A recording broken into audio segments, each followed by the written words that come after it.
Nós vamos ler em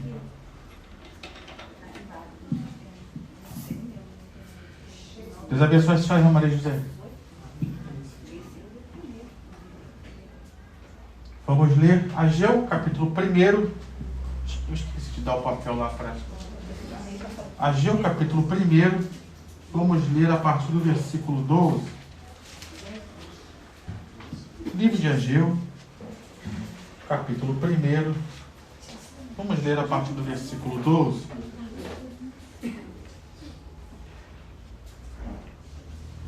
Ageu 1, versículo 12.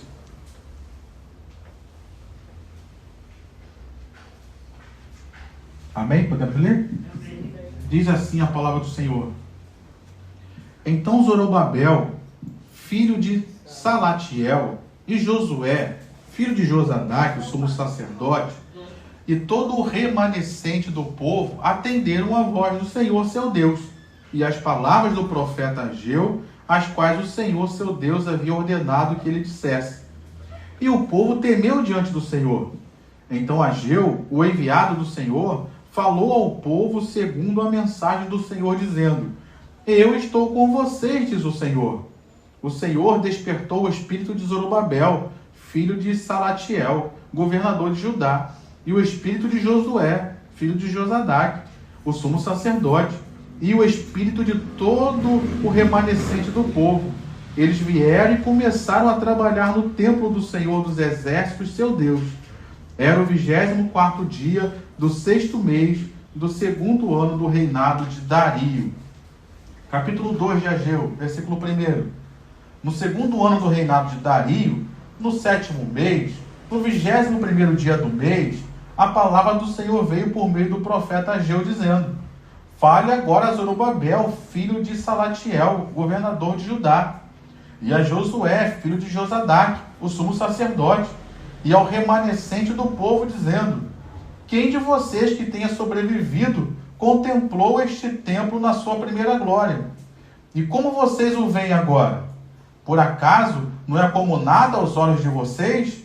Mas agora o Senhor diz: Seja forte, Zorobabel, seja forte, Josué, filho de Josadaque, filho de Josadaque, o sumo sacerdote, e vocês, todo o povo da terra, sejam fortes, diz o Senhor, e trabalhem, porque eu estou com vocês, diz o Senhor dos Exércitos, segundo a aliança que fiz com vocês, quando saíram do Egito, o meu espírito habita no meio de vocês, não tenham medo. Amém? Vamos orar, Pai, nós estamos aqui nesta noite para ouvir a Tua voz, para sermos ungidos, para sermos abençoados, para ouvirmos a Tua voz, para adorarmos ao Senhor também. Então, nesta noite, eu te peço que através da Tua palavra, o Senhor venha falar conosco, Deus. Que através da Tua palavra, o Senhor venha ministrar aos nossos corações aquilo que o Senhor tem para nós. E que a Tua palavra gere movimento, que a Tua palavra gere fé, que a Tua palavra gere milagres nas nossas vidas, para a honra e glória do Teu nome. Que caia por terra todo e qualquer espírito contrário, todo ladrão da palavra, que seja repreendido e saia deste lugar. Em nome de Jesus, que a Tua palavra seja pregada e ouvida com total liberdade. Assim nós oramos e te agradecemos em nome de Jesus. Amém e amém. Aqui, querido, nesse período, nós vemos que Deus tinha um plano com o povo de Israel. Deus tinha uma obra para fazer na vida deles. Deus tinha um milagre para realizar na vida daquele povo. Mas algumas coisas estavam acontecendo que estavam fazendo com que aquele povo não fizesse aquilo que era necessário ser feito. Então Deus levantou um profeta, Deus levantou alguém para dar uma palavra para que as coisas mudassem. E o plano e o projeto de Deus se realizasse na vida de Israel. E não é diferente conosco. Diga para esse irmão que está junto a você, diga para ele: Deus tem algo a fazer na sua vida nesses dias. Deus tem algo a fazer na sua vida nesses dias. Mas diga para ele, não é para o ano que vem, não. É ainda esse ano, é ainda essa semana, é ainda esse mês. Deus tem algo para fazer na nossa vida nesses dias. Amém. Glória a Deus. E às vezes, então, Deus nesse desejo de realizar as bênçãos na vida do povo dele, que aqui era Israel e hoje somos nós. Amém. Nós somos o povo de Deus. Amém. Então, mais interessado em ver você feliz e abençoado do que você mesmo é o nosso Deus. Deus quer te ver abençoado. Deus quer restaurar a sua sorte. Deus quer te prosperar novamente. Deus quer te dar saúde. Aí você que precisa de saúde, diga amém. Ele é o maior interessado nisso, querido. Mas às vezes, mesmo a gente sabendo que Deus quer nos abençoar, mas a gente paralisa. E então é necessário que Deus envie alguém. É necessário que Deus desperte algo em nossas vidas para que aquilo que Ele tem para nós se cumpra.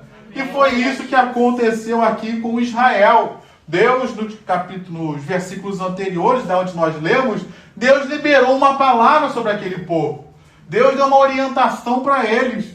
E assim também Deus nos deu uma orientação ontem. Deus nos deu uma orientação usando o nosso pastor. Graças a Deus, o pastor Roberto estava pregando para nós ontem pela manhã, voltando a fazer aquilo que Deus nos chamou a fazer. Eu posso ouvir um graças a Deus aí da sua parte, pelo retorno do nosso pastor a ministrar a palavra para nós. Recebemos uma palavra, queridos, assim acontece conosco. Deus quer mudar a nossa sorte, Deus quer nos abençoar, Ele nos dá uma palavra. E o que Ele espera de nós?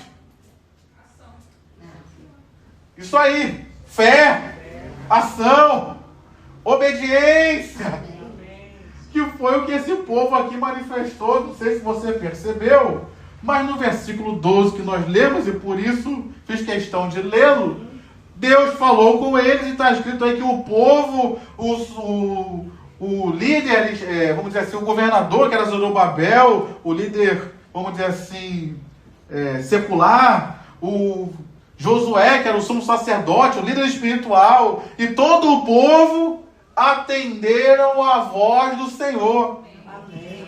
Então Deus quer te abençoar. Diga amém aí mais uma vez. Diga eu recebo essa palavra.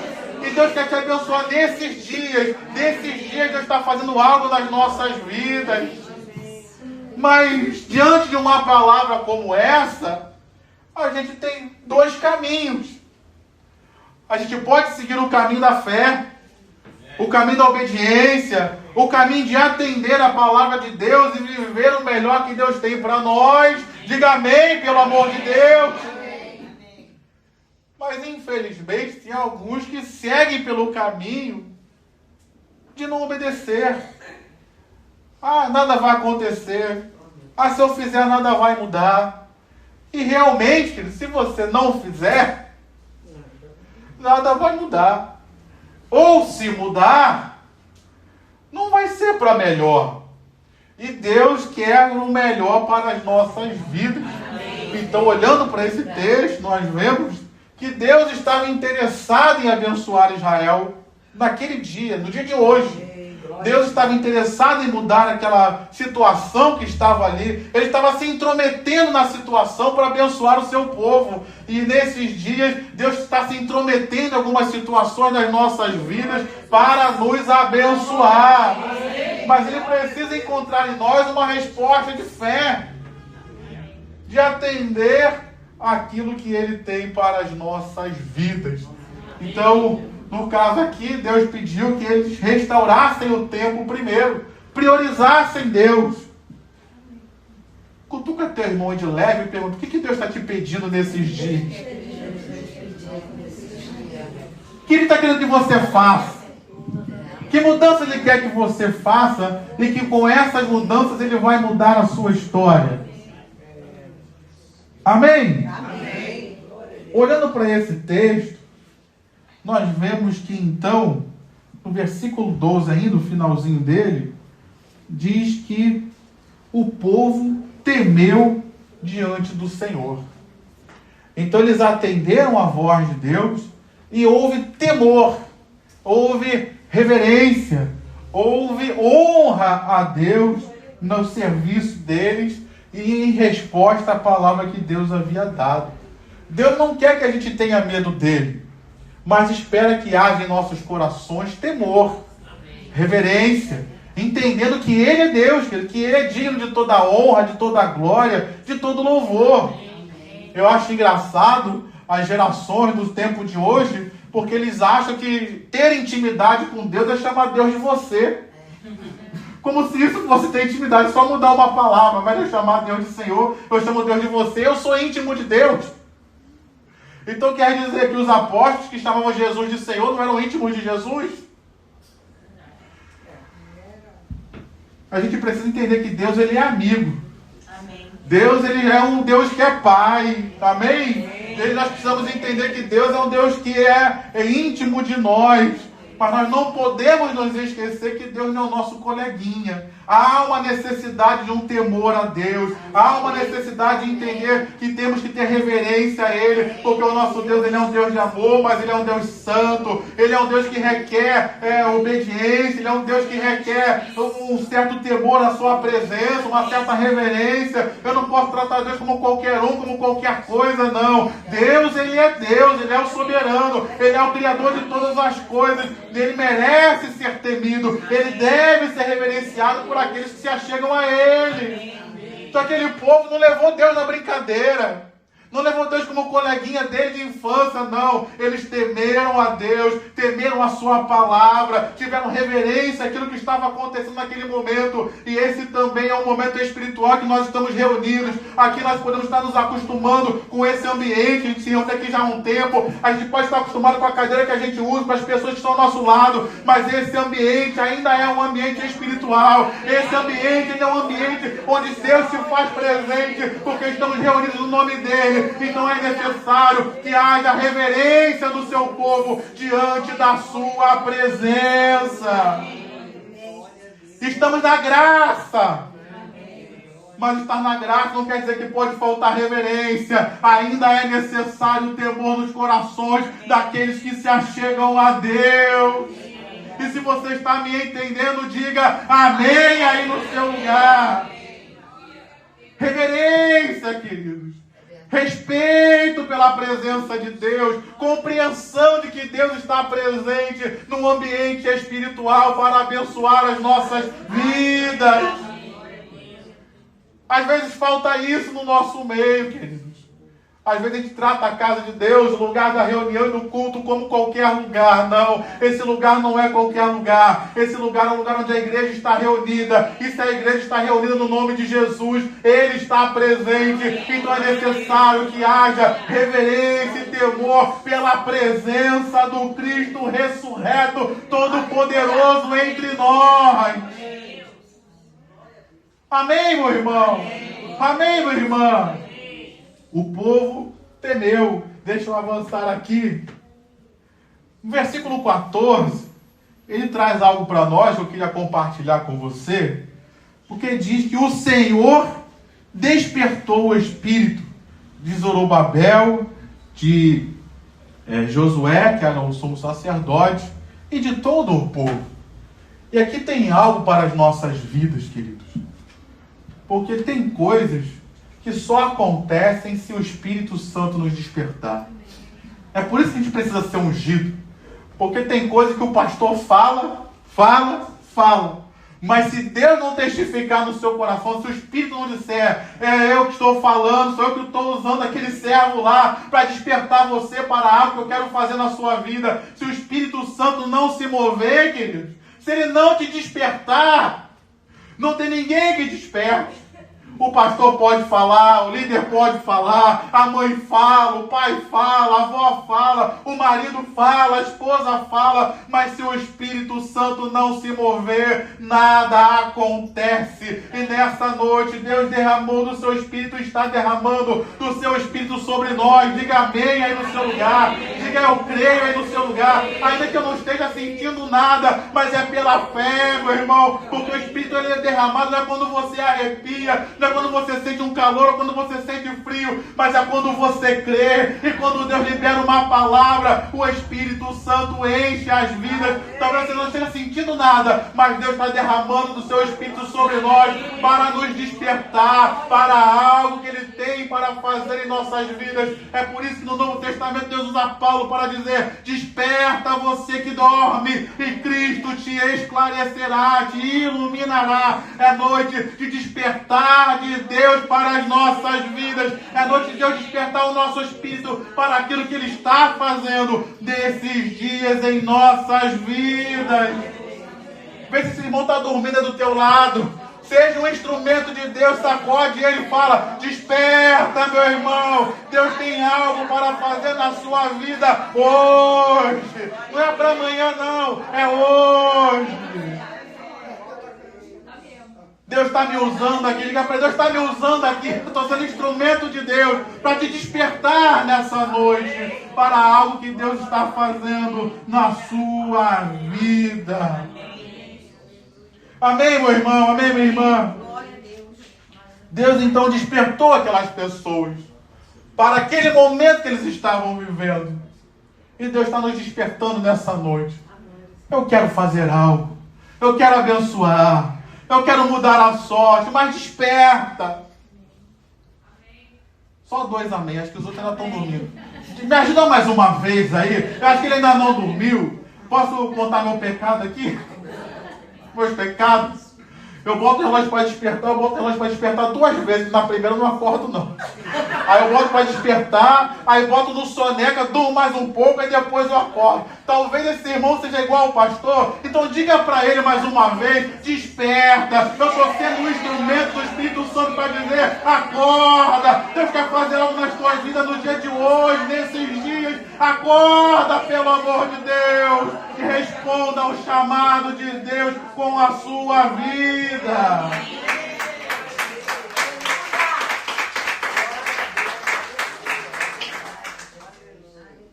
Amém, meu irmão? Olhando para o texto ainda, eu queria ainda compartilhar algo com você, que está no capítulo 2 já, no versículo 4. Deus tinha uma obra com eles. Mas olha só o que diz o versículo 4.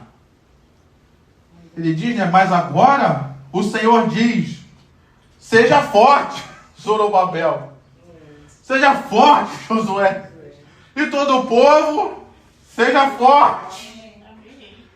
Desperta, mas seja forte para fazer aquilo que precisa ser feito. E aqui eu queria tratar de 2 forças, queridos. A primeira força é a força física mesmo.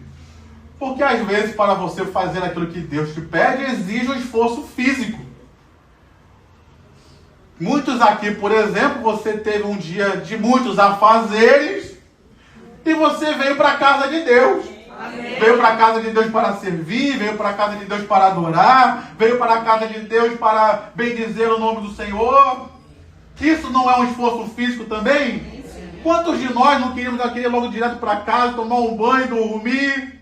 Mas você veio para a casa de Deus, você está se esforçando, você está fazendo algo para Deus. E às vezes, para vivermos os milagres, é necessário esforço. Amém. Tem um pastor que me impactou muito com algo que ele dizia, ele já está na glória. Ele dizia algo assim, graça, você receber as coisas pela graça, é o contrário de mérito e não de esforço.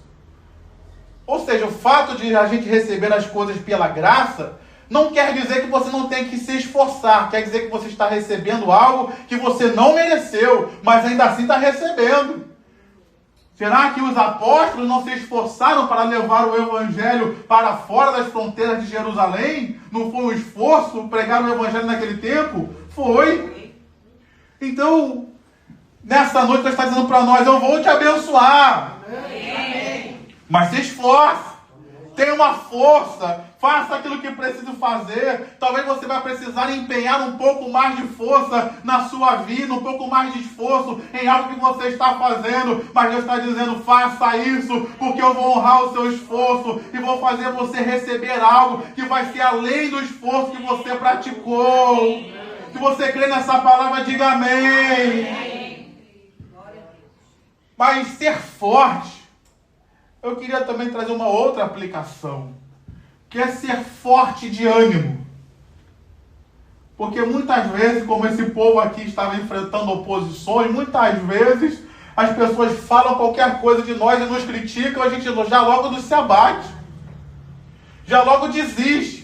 E Deus está dizendo para nós, seja forte fisicamente, mas também tenha uma força de fé. Também tem uma força de ânimo. Não deixe que nada nem ninguém te paralise. Não deixe que nada nem ninguém te impeça de prosseguir naquilo que Deus te chamou. Vai trilhando o seu caminho. Vai avançando. Como eu gosto de uma palavra que diz, né? Que ainda que seja um pequeno passo também é avanço. Não pare, prossiga, avance, continue crescendo. Ainda que você não esteja andando na mesma velocidade que andava antes, mas avance, continue crescendo, porque Deus vai te abençoar. Não deixe que palavras contrárias te paralisem. Não deixe que as acusações do diabo te desanimem. Quando ele falar alguma coisa, você diga, eu sou lavado no sangue de Jesus. Satanás, eu não tenho parte contigo, e muito menos você comigo. Eu sou filho de Deus, eu sou servo de Deus, e eu vou prosseguir, porque eu sou abençoado pelo meu Deus.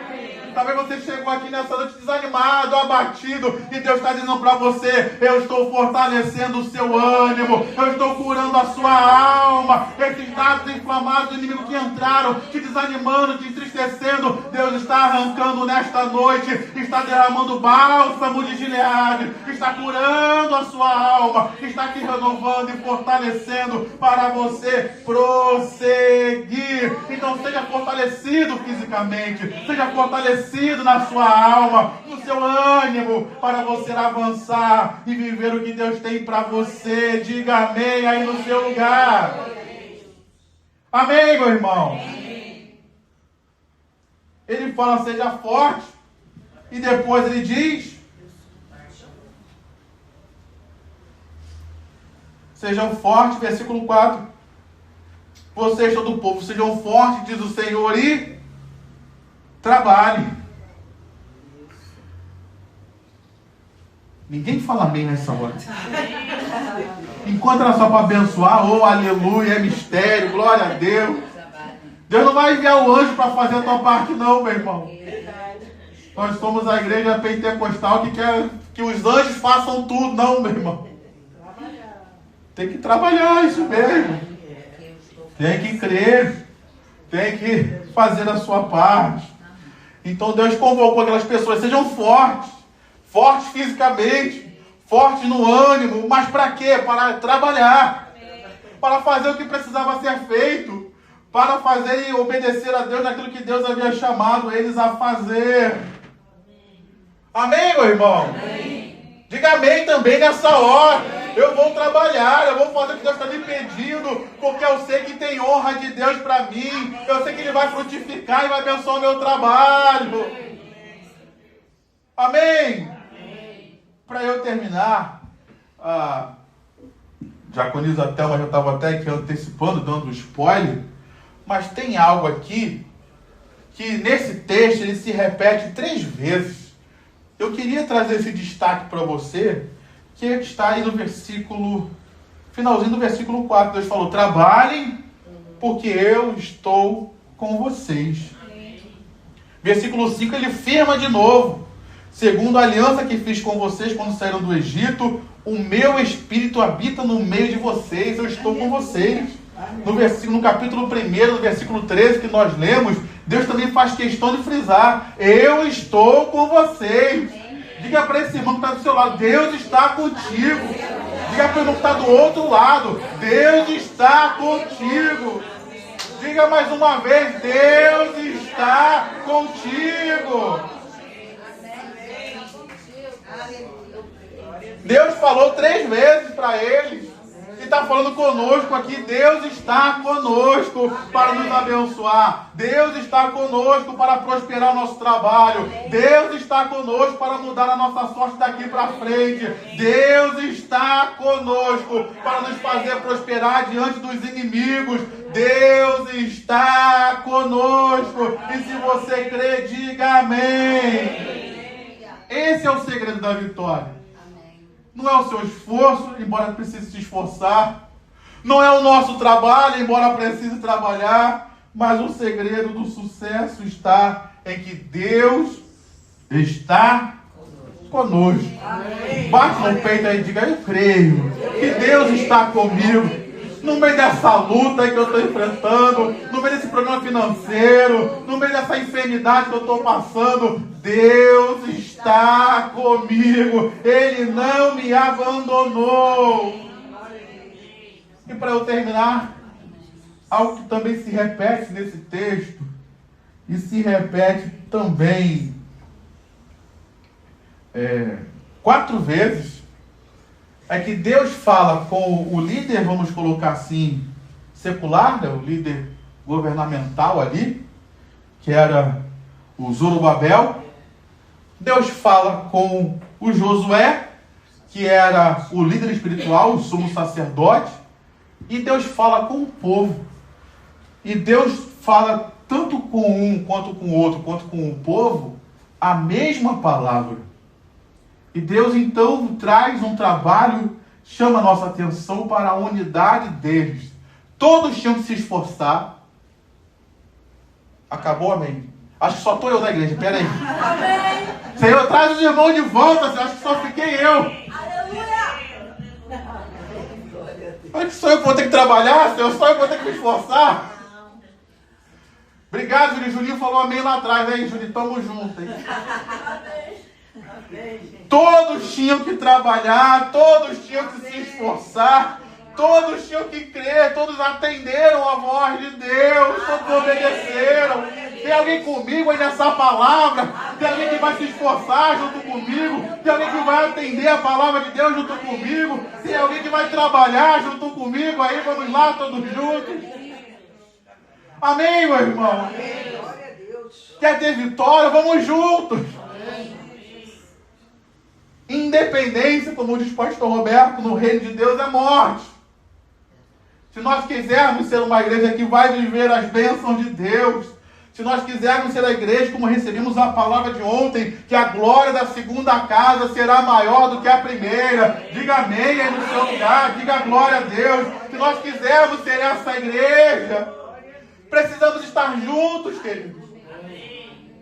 Todo o povo, os líderes, os pastores, os diáconos, os obreiros, os membros, as crianças, os adolescentes, precisamos estar todos juntos para recebermos a bênção de Deus. Salmo 133 diz que aonde há unidade, ali o Senhor derrama a sua bênção e a vida para sempre. Quem é que quer ser abençoado? Quem é que quer ter vida e vida em abundância? O ambiente da bênção e da vida é o ambiente do povo de Deus unido.